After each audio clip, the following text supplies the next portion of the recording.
দেখো এখানে যে প্রশ্নটা দেওয়া আছে সেটা বলা হচ্ছে যে যদি a cos alpha plus b sin alpha equal a cos beta plus b sin beta হয় তবে দেখাও যে cos square alpha plus beta divided by 2 minus sin square alpha plus beta divided by 2 equal alpha square minus a square minus b square divided by a square plus b square. তো এটা সমাধান করার জন্য সর্বপ্রথম আমরা আমাদের যেটা দেওয়া আছে আমরা সেটা লিখে নিব, সেটা হচ্ছে a cos alpha plus b sin alpha equal a cos beta plus b sin beta. এরপর আমাদের কাজ হবে যে যেগুলোর সহগ একই সহগ একই সেগুলো আমরা একদিকে নেব, যেমন এখানে এ হচ্ছে একটা সহগ, তাই না? এই এ সহগ যুক্ত অংশগুলোকে আমরা একদিকে নিয়ে নিব।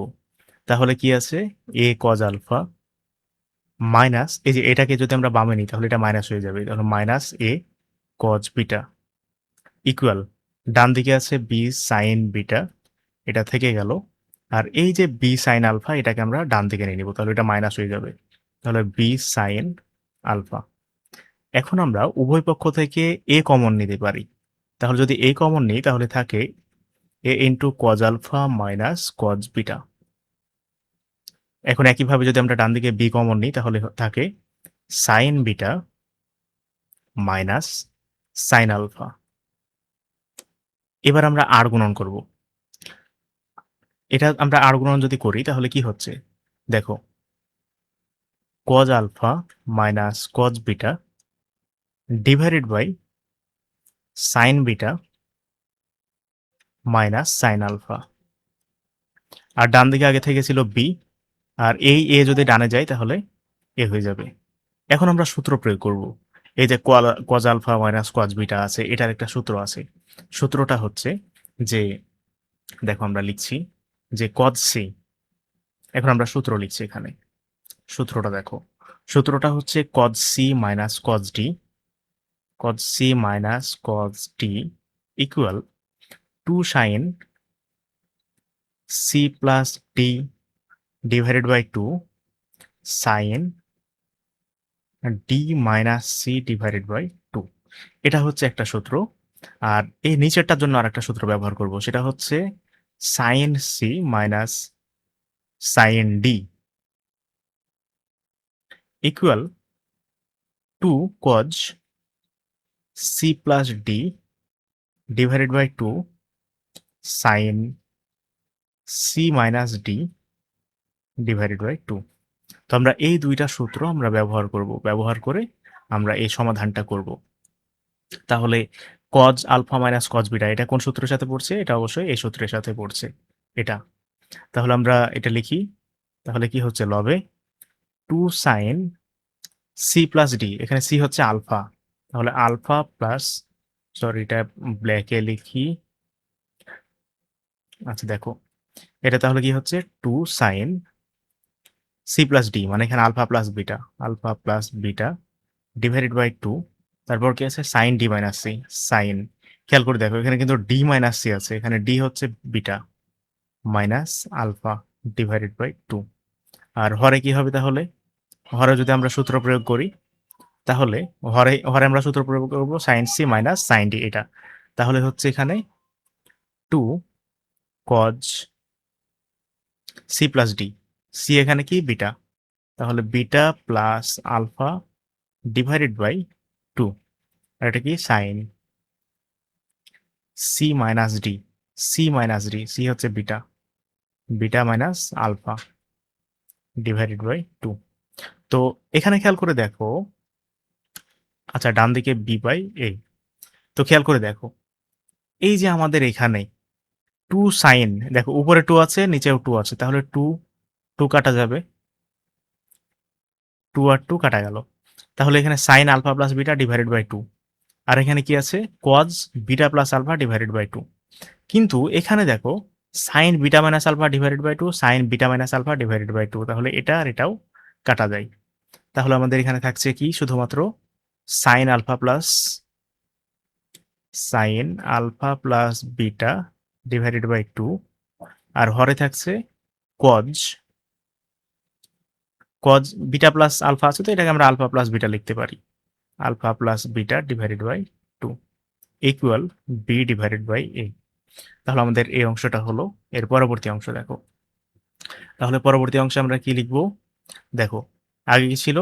Sign by cos. তাহলে এটা আমরা কি লিখতে পারি? ট্যান লিখতে পারি।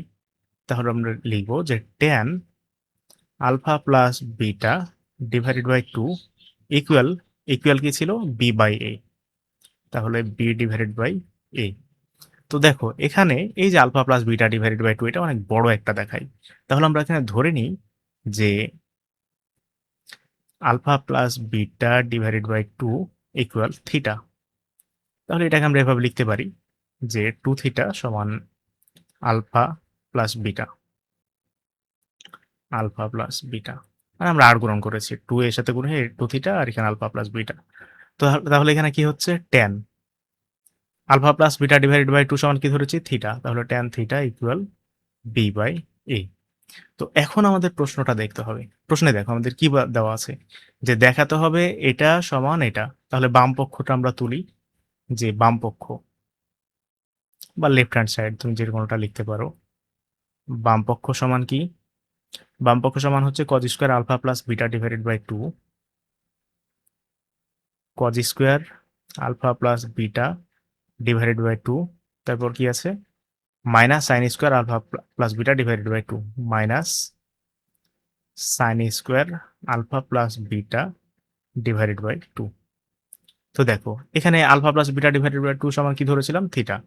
তাহলে cos square theta minus sine square theta. তো এটার একটা সূত্র আছে যে cos square theta minus sine square theta সমান কজ 2 থিটা। এটা হচ্ছে একটা সূত্র। আর এইটার আরো একটা সূত্র আছে, সেটা হচ্ছে যে 1 minus tan square theta divided by 1 plus tan square theta. তো তোমাকে সূত্রগুলো আমি লিখে দিই, তাহলে বুঝতে সুবিধা হবে। দেখো সূত্রটা হচ্ছে যে cos square theta minus sine square theta equal cos 2 theta. আর কজ 2 থিটার আরো একটা সূত্র আছে, কজ 2 থিটা সমান 1 minus tan square theta divided by 1 plus tan square theta. এটা হচ্ছে আমাদের সূত্র, যে 1 plus tan square 1 minus tan square theta divided by 1 plus tan square theta. তাহলে এই সূত্রটা আমরা লিখি এখানে, যে কজ 2 থিটার পরিবর্তে তাহলে 1 minus tan square theta divided by 1 plus tan square theta. তো দেখো 1 minus tan square theta, 1 minus tan theta সমান আমরা কি পেয়েছিলাম? দেখো ওইটা ডান দিকে লেখা আছে, এই যে ট্যান থিটা সমান বি বাই এ। তাহলে বি বাই এ, তার উপরে এ তো স্কোয়ার আছে, এই জন্য square, divided by 1 plus tan square theta মানে বি বাই এ, তার উপরে স্কোয়ার। তাহলে এটা তাহলে কি লেখা যায়? যে 1 minus B square divided by A square divided by 1 plus B square divided by A square. এখন এটা আমরা সরলীকরণ করব। তাহলে কি হচ্ছে? দেখো যে উপরে আমরা কি কমন নিতে পারছি? দেখো 1 minus B square by A square. তাহলে আমরা এখানে লসাগুটা হচ্ছে এ স্কোয়ার। তাহলে এটা যদি আমরা ক্যালকুলেশন করি এ স্কোয়ার, তাহলে এ স্কোয়ার মাইনাস বি স্কোয়ার হবে, a square minus B square. এবার এবার হরের অংশটা 1 plus B square by A square আছে, তাহলে এটা কি হবে? নিচে হবে এ স্কোয়ার, আর উপরে কি হবে? A square plus B square, A square plus B square. তাহলে আমরা যদি আর গুণন আমরা যদি আবার এটা ভালো মতো লিখি গুণাকারে 1 minus B square divided by A square into, দেখো এটা ভাগাকারে ছিল, আমরা গুণাকারে লিখলাম।